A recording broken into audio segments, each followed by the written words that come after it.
dedicated to William Judge Day, and it's taking place at the United Lodge of Washington, D.C., located in Manassas, Virginia.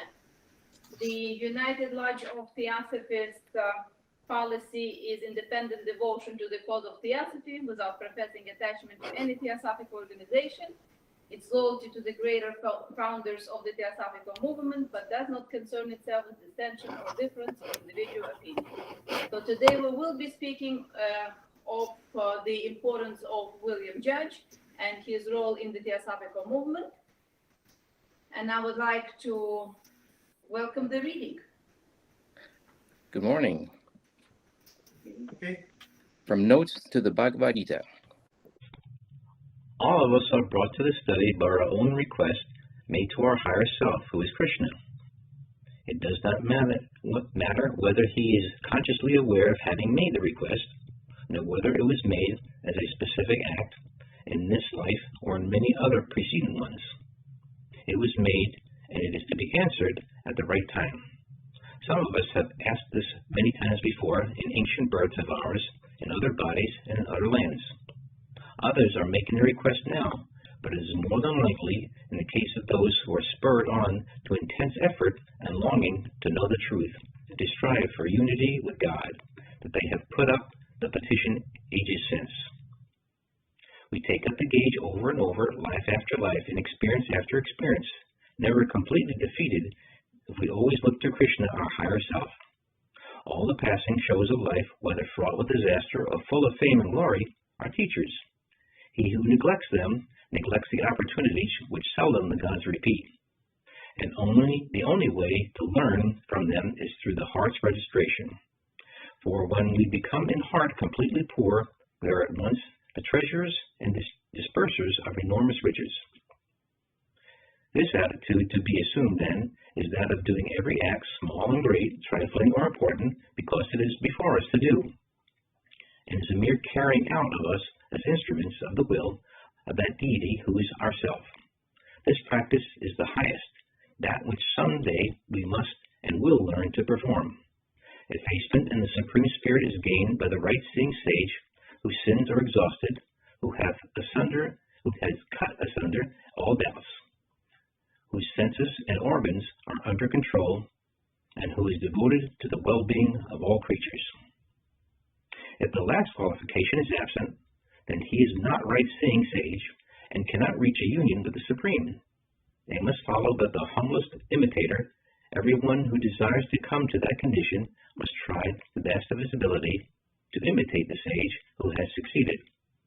And such is the word of the Master, for he says in many places that if we expect to have this help, we must apply ourselves to the work of helping humanity to the extent of our ability.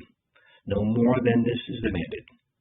Krishna says that those with the eye of spiritual wisdom see that the self is all, begin to reincarnate with that belief ingrained in them. Hitherto, they had come back to the earth without a single idea, but possessed of many desires of ideas which separated them from the self. Now they begin to return fully at the rest in the self and working out their long accumulated karma. And at last, they become a Mahatma or great soul. This is reading 2 from the writings of H.P. Blavatsky. Harmony in the physical and mathematical world of sense is justice in the spiritual one. Justice produces harmony, and injustice, discord. Discord on a cosmical scale means chaos and annihilation.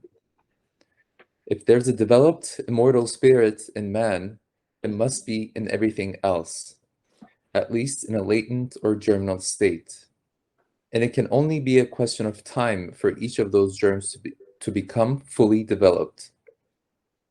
There's a way to avoid reincarnation, and Buddha taught it in his doctrine of poverty, restriction of the senses, perfect indifference to the objects of this earthly vale of tears, freedom from passion, and frequent intercommunication with the Atma, soul contemplation.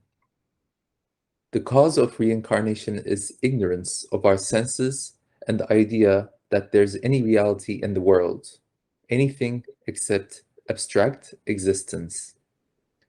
From the remotest antiquity, mankind as a whole have always been convinced of the existence of a personal, spiritual entity within the personal, physical man. This inner entity was more or less divine, according to its proximity to the crown, Christos. The closer the union, the more serene man's destiny, the less dangerous the external conditions. This belief is neither bigotry nor superstition, only an ever-present, instinctive feeling of the proximity of another spiritual and invisible world, which, though it be subjective to the senses of the outward man, is perfectly objective to the inner ego. Furthermore, they believed that there are external and internal conditions which affect the determination of our will upon our actions. Reading number 3 from Echoes from the Orient, a broad outline of Theosophical doctrines by William Judge. What appears to the Western mind to be a very strange superstition prevails in India about wonderful persons who are said to be of immense age and who keep themselves secluded in places not accessible to the ordinary traveler. So long has this been current in India that the name applied to these beings is well known in the Sanskrit language, Mahatma, a compound of two words, Maha, great, and Atma, soul. The belief in the existence of such persons is not confined to the ignorant, but is shared by the educated of all castes. The lower classes look upon the Mahatmas as a sort of gods and think most of their wonderful powers and great age. The Pandits, or learned class, and educated Hindus in general have a different view. They say that Mahatmas are men or souls with unlimited knowledge of natural laws and of man's history and development. They claim also that the Mahatmas, or rishis, as they sometimes call them, have preserved the knowledge of all natural laws for ages, not only by tradition among their disciples, but also by actual records and in libraries existing somewhere in the many underground temples and passages in India. Some believers assert that there are also stores of books and records in secluded parts all over the part of Tibet, which is not known to Europeans, access to them being possible only for the Mahatmas and adepts. The credence given to such a universal theory grows out of an old Indian doctrine that man is a spiritual being, a soul, in other words, and this soul takes on different bodies from life to life on earth in order at last to arrive at such perfect knowledge through repeated experiences as to enable one to assume a body fit to be the dwelling place of a Mahatma or perfected soul. Then they say that particular soul becomes a spiritual helper to mankind. The perfected men are said to know the truth about the genesis of worlds and systems, as well as the development of man upon this and other planets. Were such doctrines held only in India, it would be natural to pass the subject by with the brief mention. But when it is found that a large body of people in America and Europe hold the same beliefs, it is interesting to note such an un-Western development of thought. The Theosophical Society was founded in New York in 1875 with the avowed object of forming a nucleus for a universal brotherhood, and its founders state that they believe the Indian Mahatmas directed them to establish such a society. Since its foundation, it has gained members in all countries, including people of wealth, as well as those in moderate circumstances, and the highly cultured also. Within its ranks, there flourish beliefs in the Mahatmas of India and in reincarnation and its twin doctrine, karma. This last holds that no power, human or divine, can save one from the consequences of acts performed, and that in this life we're experiencing the results due to us for all acts and thoughts which were ours in the preceding incarnation.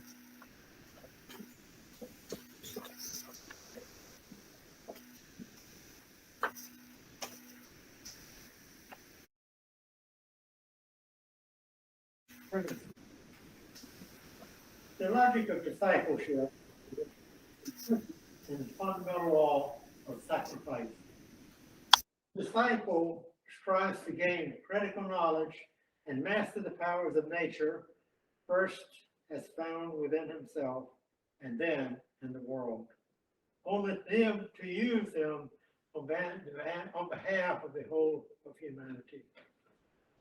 His unfaltering allegiance to masters of wisdom makes William Q. Judge an instrument of service which can be tempered and refined for even greater work. Mr. Judge exemplified discipleship in every aspect of his thought and action and dedicated every breath to its goal. Mr. Judge left us over 200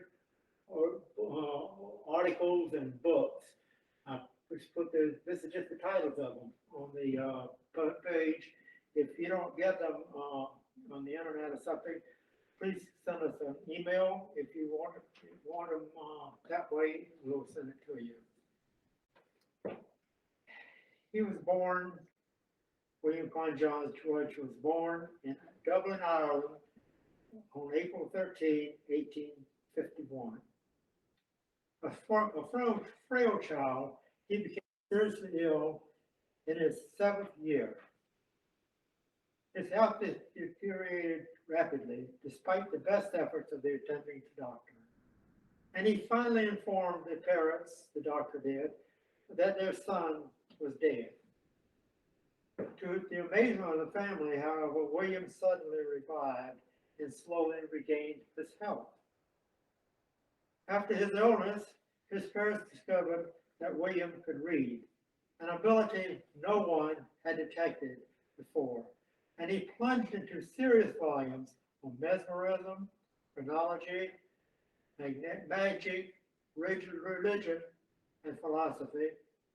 He later prepared some notes titled In a Borrowed Body, suggesting that he had been a simple student of our higher philosophy for many lives on this earth. He noted that he was once reborn in the family of a Raja, and in time came to sit on his throne after his death. One day, an old wandering Brahmin asked him if he was ready to follow his vows made long lives before and go to do some work in a foreign land. He fell asleep and dreamed. He thought he was dreaming. He was at the bedside of a small, dying European boy. When he awoke, he was that boy.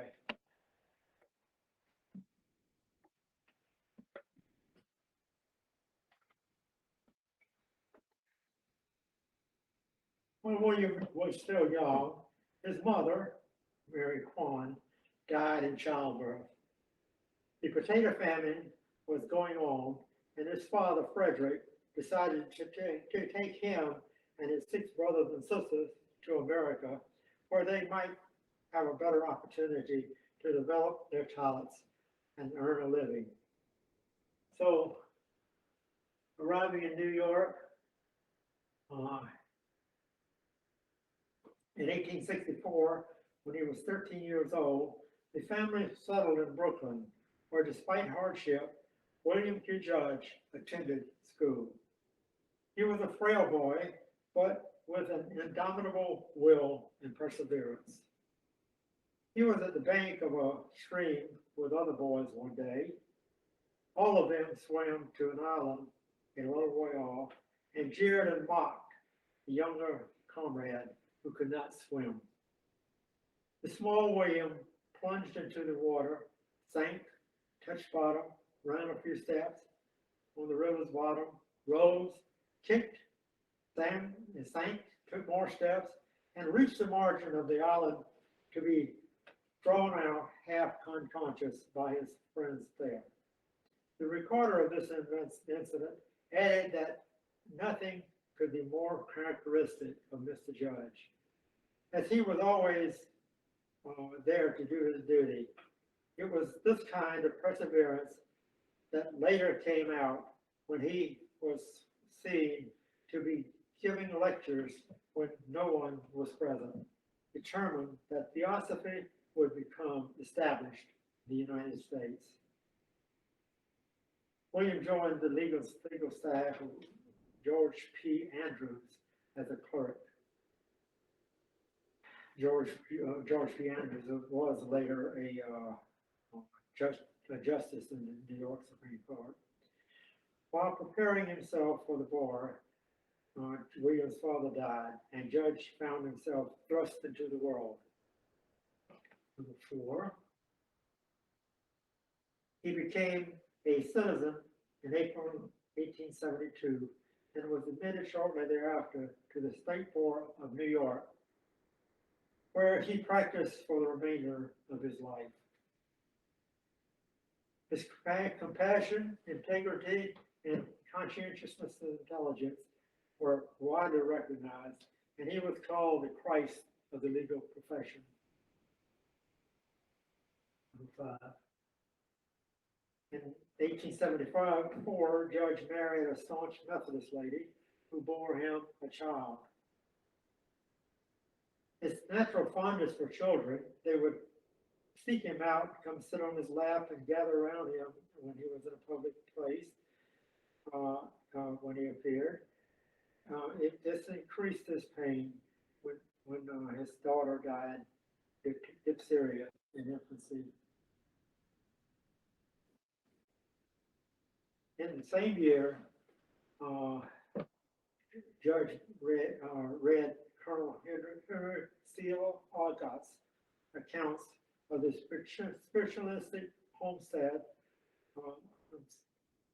in Chittenham, Vermont.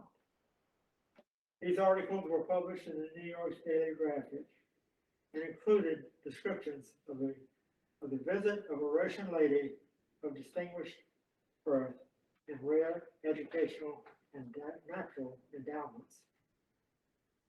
Judge asked Alcott if he might meet Madame Blavatsky.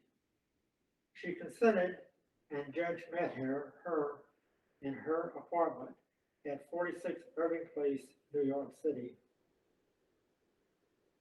He later recalled that it wasn't her eye that attracted me, the eye of one whom I must have known in lives long passed away. She looked at me in recognition at that first hour and never since has that look changed.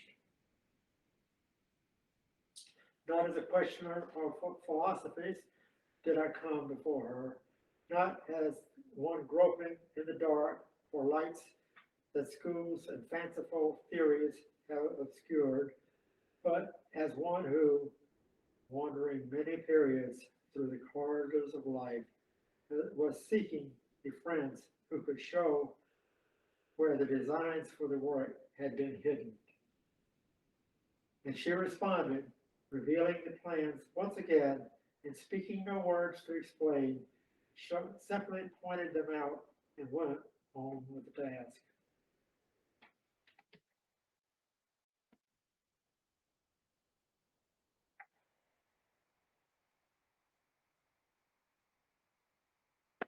It was as if but the evening before we had parted, leaving yet to be done some detail of a task taken up with one common man. It was teacher and pupil, elder brother and younger, both bent on the one single end, but she with the power and the knowledge that belonged but to lions and sages. This encounter altered Judge for life and profoundly affected the Theosophical movement. Having seen the lion's glance, the diamond heart of HPB, he spent many evenings learning from her. It was after 12 midnight until 4 a.m. when Judge he later wrote to Damodaran Malavantar that I heard and saw most while with her in New York between midnight and 4 a.m. in the morning. Realizations of solid objects as well as temporary illusions, the depiction of letters by precipitation, strange sounds, and psychokinetic teleportation of objects from one room to another were all witnessed by the eager student. But all that paled and grew down before the glorious hours spent in listening to the words of those illuminated ones who came often late at night when all was still and all to talk to us by the hour. I am persuaded such is the case because there were many indications too light for ordinary sight, but easily seen and recognized when one is expected and on the alert for such things, that led me to believe others were occupying that body and either watching or instructing us. During the public lecture, HPB, HSF Alcott, and Judge agreed to found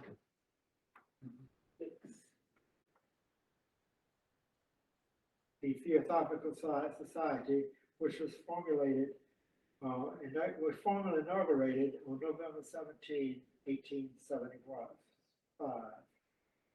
In addition to his daily usefulness to the new society, Judge helped prepare Isis Unveiled. He suggested the term elemental to indicate centers of force acted upon by conscious agents. The publication of Isis aroused much interest in Theosophy, and a constellation of bright intellectuals gathered around HPB. But when she sailed with Colonel Alcott for India on December 1878, Mr. Judge was only 27 years old at the time. A void was left in his life. His isolation, as well as domestic difficulties and the demands of his profession, all conspired to withdraw Judge from active theosophical work. During this time, his inner resources were cultivated and refined. From 1879 to 1883, Damodaran and Judge exchanged many beautiful and moving letters. Damodaran's closeness to HPB and the Mahatmas inspired Judge to live only for Theosophy. And his own spiritual strength often came to the aid of Damodaran.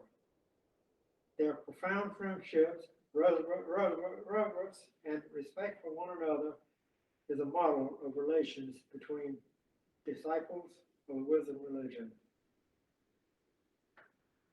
Judge fervently desired to go to India, but did not do so until he was called. In June, he received a clear communication to proceed, and he left New York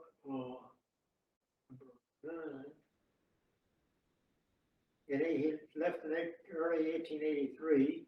He stopped in London and Ingham in order to help assist HPB and the initial preparation of the secret doctrine. Then he traveled on to India and was warmly received. He gave Theosophy and the Destiny of India, was one of the talks he gave, and other lectures across India, arriving at the headquarters of the Theosophical Society in Edinburgh, Madras on August 10. Judge returned to New York via England in November. His finances and position quickly improved, and he set about reorganizing the Theosophical Society in America.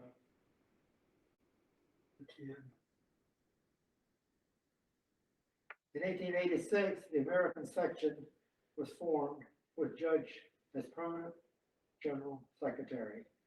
And he gathered willing workers to expand the influence of the movement across the country. Branch societies were established, and Judge started PATH in 1886 to give the new group societies continuous flow of spiritual thought. He became a literary fountain of brilliant and inciting teachings. He wrote many of the articles for the Path under various pseudonyms, and HPV called its contents pure Buddhi. In 1888, an Epitome of Theosophy was published and widely read. That was one of Mr. Judge's books too. Robert Crosbie read it and joined the Boston branch of the Theosophical Society. When Judge met him for the first time, he said, "Crosbie, you are on my list." Crosbie soon became the most energetic worker in the Boston branch, as well as many articles. Number 13, 1889 saw the publication of the Theosophical Forum that Mr. Judge wrote, which continued until, under Judge's direction, until his death. The Yoga Aphorisms of Patanjali also was published in 1889. In that year, HPB declared Mr. Judge to be her only friend. Number 14, Echoes from the Orient appeared in 1890, followed by a rendition of the Bhagavad Gita. And the first series of letters that have helped me, all of these publications, and most of them are around here, they all may be. Judge aided in the initiation of the Oriental Department papers, consisting of translations of Eastern scriptures. Judge's administrative duties steadily increased. HPB called on him to help in critical phases of the innermost aspects of the movement. Also, number 15, in 1890, the Theosophical Society elected him vice president. Under his direction, the American section became the largest of the sections and generously shared its prosperity with headquarters. The New York Sun published a derogatory piece on HPB in July 1890. Judge represented her in a suit against the paper. The Sun continued to investigate the accusations it had published and concluded they were utterly without foundation. The paper published an apology in number 16, and in 1892 printed an article by Judge on H.P. Blavatsky's life under the title, The Esoteric Sheath. Now that the messenger had withdrawn, the forces antagonistic to the Theosophical movement rapidly regrouped focus and attention on Judge. They struck just when Judge was appreciated most deeply by sincere students of Theosophy. Number 17. In 1893, the honored place given to Theosophy at the unique World Parliament of Religions in Chicago was due in great measure to Judge. Also in 1893, The Ocean of Theosophy was published, this book right here, we're going to start going through that book in our weekly meetings online. Funkin Wagnall's Standard Dictionary in 1895 listed Judge as a specialist on theosophical concepts and included dozens of definitions for theosophical and Sanskrit terms written by him. The wide range of accusations made against HVB in her lifetime emerged again to be thrown at Judge. During 1893 to 1894, he was charged with the one crime he was not capable of committing: abusing the names of masters. Those who knew him well recognized that he was a mysterious being. Many were convinced that he was a Hindu rishi, occupying the instrument which bore his name. During his trips to Central and South America, where HVB said was a lodge of masters, Judge had contracted Chigurh's disease at the end of 1894. He warned his closest workers that the karma of his body dictated that he should die in 1895. So it might be extended a little bit by extraordinary means. He continued his active participation in Theosophy to include traveling, writing, and making plans until 1896. Sure, on March 21, 1896, at about 9 a.m., he quietly passed from this world after delivering an occult aphorism. There should be calmness. Hold fast. Go slow. Despite the warnings given by the judge, his absence left his closest lieutenants in confusion. Yes, Crosbie, Judge often advised inquirers. He thinks and acts as I do.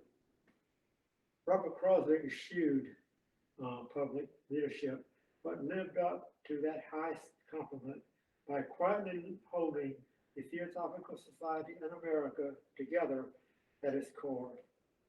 He gave all that he had in time, money, and effort to its work, and was loyal to those who guided him. For him, Theosophy meant masters and their teachings, as given out by HVB and W.Q. Judge.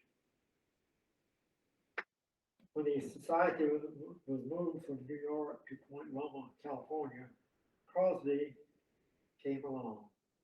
But he was saddened by the drift of the society away from the dynamic thought and one-pointed action of the founders. When the issue of successorship produced a clamor of personalities and eventually obscured the heart of the theosophical teaching, he quietly withdrew to Los Angeles. Gathering a few dedicated students in 1906, he laid the foundations for a resurrected society. In 1909, he initiated the United Lodge of Theosophists on the basis originally set out by HVB, and in the spirit exemplified by W.Q. Judge. 3 years later, the Theosophy magazine appeared to give fresh expression to the philosophy of the Theosophy and to keep the writings of the founders in print. Neither Judge nor Crosbie allowed the light of devotion to the Mahatmas to flicker for an instant. Rather, it blazed brighter in the deepening darkness. Out of its bright fire arose a crystalline vision of the work, and is the work and is the dissemination of the fundamental principles of the philosophy of Theosophy and the exemplification and practice of those principles through a true realization of the self, a profounder conviction of universal brotherhood. And we're working toward that to this end.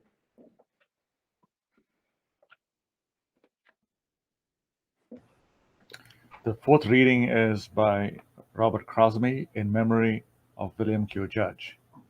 Speaking of Mr. Judge, as anybody might have known him, as a human being like ourselves, he was humble, unassuming, modest, strong, patient, meek, courageous, an organizer beyond comparison, with powers similar to those possessed by HPB, never using them in any way but to smooth the path for those who desire to follow the road of knowledge. He was kind and patient, as we do not find, often with tremendous forcefulness.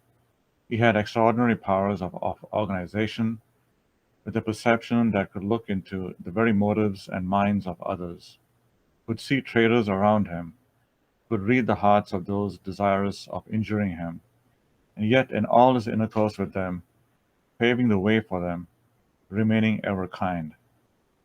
For the one who most injured him, he had only this to say when friends about him spoke their denunciations: "Never mind what others do. Put no one out of your heart. Go on with the work you see. Work will tell in time, and all these follies of others, follies of ignorance, will fall to nothing. Then when the time comes, we will all have gained strength. When those who have fallen away for a while come back, there will be with open arms as strong brothers to help them find a path and smooth out the effects of errors that have been created through ignorance." His was a wonderful knowledge, and his was a wonderful power. But we know, perhaps some of us do, at all events, that what was really the cornerstone was rejected of the builders. That being was soon neglected, and his works neglected by those who should have seen and known. The whole misunderstanding was finally led to the disruption of the Theosophical Society, lies at that very point. HPB and W. Judge cannot be separated. They came together, they worked together, and they are together. Understanding thus, that there was no link missing in the chain of those who worked in the cause, constitutes the door that opens avenues of knowledge to those who seek. To imagine that knowledge can come in any other way other than through the regularly developed channels, is to make the greatest mistake. In that chain of being reached from the very highest point down to us, no link can be missed. We cannot pass over the link immediately above us.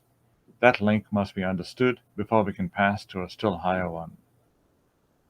So while the philosophy recorded has been given out, its ideas spread throughout the world by different societies, each member needs to answer for himself the question: does he really know the truth of philosophy? Is he able to see from the heart out? Does he know the straight line of communication, or is he merely following statements and claims made? The door for the Westerners is through William Q. Judge, just as the door for the world was through HPB. Those who fail in their recognition must fail in obtaining the benefits that flow from a great communication.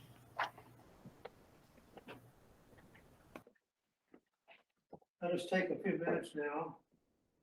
If you with a fellow student, rededicate your lives as William Q. Judge did. He would be a good example to follow, to the betterment of humanity. Whether you're a Theosophist or not, that's what. So if you are, if you that is your objective, you are a Theosophist, whether you know it or not. So we would appreciate it